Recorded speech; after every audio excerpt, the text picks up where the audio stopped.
Today I start teaching chemical effect of electric current.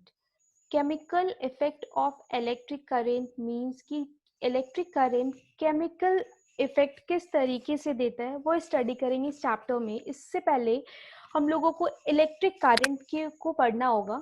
तो electric current क्या होता है? इलेक्ट्रिक करंट होता है the rate of flow of electric charge.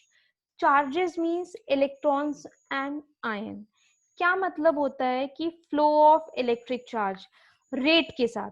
तो चार्ज होता है कि कोई भी चार्ज, चार्ज मतलब इलेक्ट्रॉन्स, लाइक इस पे नेगेटिव चार्ज होते हैं जो किसी भी एटम में प्रेजेंट होते हैं, ये चार्ज होते हैं। और आयंस टू टाइप्स के होते हैं। First one is what? Cation, जो पॉजिटिव चार्ज होते हैं कैटायन, ये प्लस के चार्ज होते हैं। Next one is anion, negative charge. इनका फ्लो करना ही रेट के साथ यानी कि टाइम के रिस्पेक्ट में वो इलेक्ट्रिक करंट कहलाता है। सो आप इसके फॉर्मूले की फॉर्म में अगर आप चेक करो तो कैसे देखोगे? इलेक्ट्रिक करंट क्या होता है? जितना भी चार्ज फ्लो हो रहा है, ये क्या है? जितना अमाउंट फ्लो ऑफ चार्ज हो रहा है उसको टाइम के साथ डिवाइड कर देते हैं, उसको टाइम के साथ डिवाइड कर देते हैं, तो ये इलेक्ट्रिक करंट होता है। ऊपर में क्या है? Amount of flow of charge divided by time. Time divided का मतलब रेट। तो the rate of flow of electric charge, amount of flow of electric charge, that means electrons कितना फ्लो हो रहा, आयंस कितने फ्लो हो रहे, डिवाइडेड बाय टाइम। तो टाइम से डिवाइड करो, दैट इज द रेट। तो the rate of flow of electric charge. ये डेफिनेशन एंड फॉर्मूले very important.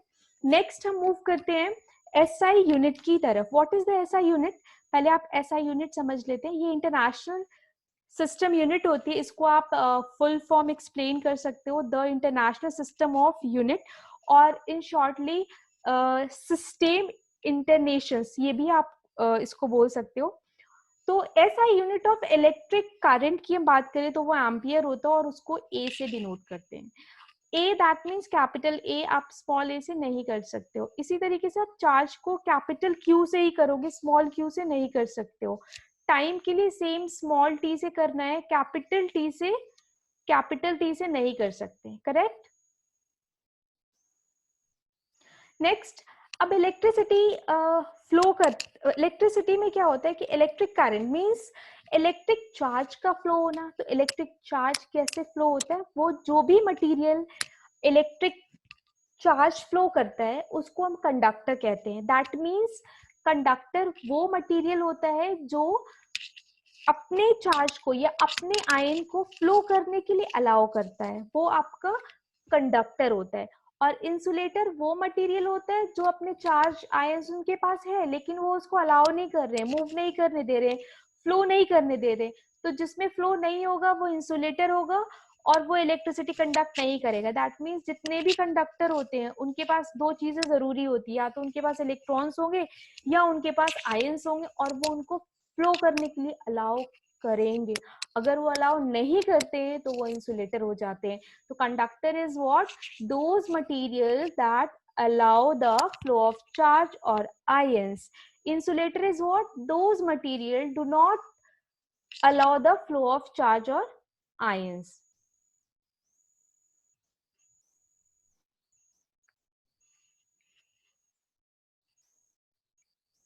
Next, difference between conductor and insulator. Conductor और इंसुलेटर में डिफरेंस क्या होता है? पहला डिफरेंस तो डेफिनेशन ही होता है, those material allows the flow of charge और ion, and insulator those material don't allow the flow of charge और आयंस। नेक्स्ट जो पॉइंट है वो क्या है कि ये अपने मटेरियल्स को फ्लो करने के लिए अलाउ करते हैं, चार्जर्स आयंस को। तो इसका मतलब होता है कि ये मटेरियल के पास बहुत सारे लार्ज नंबर में फ्री इलेक्ट्रॉन्स या फिर इनके पास फ्री आयंस होंगे, दोनों में से कुछ भी होगा जिसको वो फ्लो करने के लिए अलाउ करते हैं।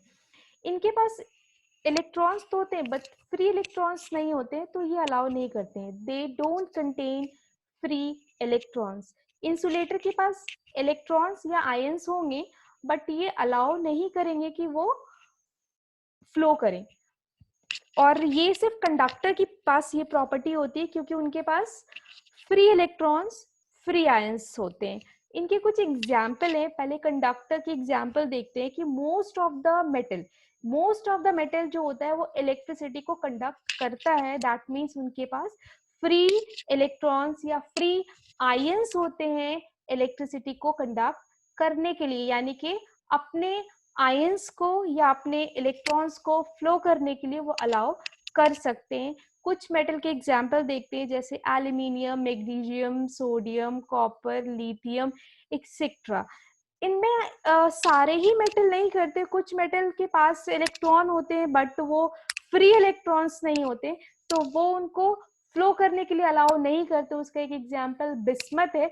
Bismuth is except metal don't conduct electricity. So bismuth को हम क्या इंसुलेटर में लेंगे, ये कंडक्टर नहीं है मेटल होने के बावजूद, क्योंकि इनके पास फ्री इलेक्ट्रॉन्स नहीं है। देखो हमने चीजें बहुत अच्छे से क्लियर करना है कि मटेरियल के पास क्या होने चाहिए, आयंस, चार्ज होने चाहिए, या फिर चार्ज का मतलब या तो वो आयंस होंगे या फिर वो चार्ज क्या हो सकते हैं, इलेक्ट्रॉन्स हो सकते हैं। तो जितने भी मेटल्स आप पढ़ रहे हो, जितने मेटल या सॉलिड्स होते हैं, तो उनके पास क्या होते हैं, इलेक्ट्रॉन्स होते हैं। इनके पास क्या होते हैं, इलेक्ट्रॉन्स। तो हमारे मेटल के जो चार्ज फ्लो करते हैं वो इलेक्ट्रॉन्स फ्लो करते हैं, उनके पास इलेक्ट्रॉन्स होते हैं। और इनके पास भी इलेक्ट्रॉन्स होंगे बिस्मथ के पास, बट ये अलाउ नहीं करेंगे क्योंकि इनके इलेक्ट्रॉन्स फ्री नहीं होते हैं। Next is liquid.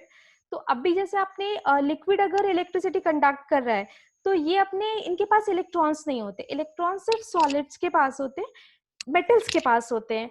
तो इनके पास क्या होगा, आयंस के पास, आई मीन लिक्विड्स के पास क्या होगा, लिक्विड्स के पास आयंस होते हैं।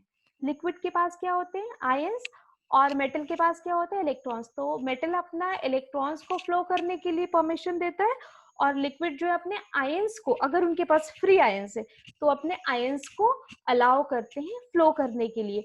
अब कौन कौन से लिक्विड अलाउ करते हैं वो देखते हैं हम लोग कि कौन कौन से लिक्विड अपने आयंस को, कौन से लिक्विड होते हैं। सबसे पहला लिक्विड वाटर होगा, बट वाटर भी कौन सा वाटर, कंटामिनेटेड वाटर होगा। कंटामिनेटेड वाटर का मतलब होता है उसके अंदर इम्प्योरिटी होना, दैट मीन्स इम्प्योर वाटर।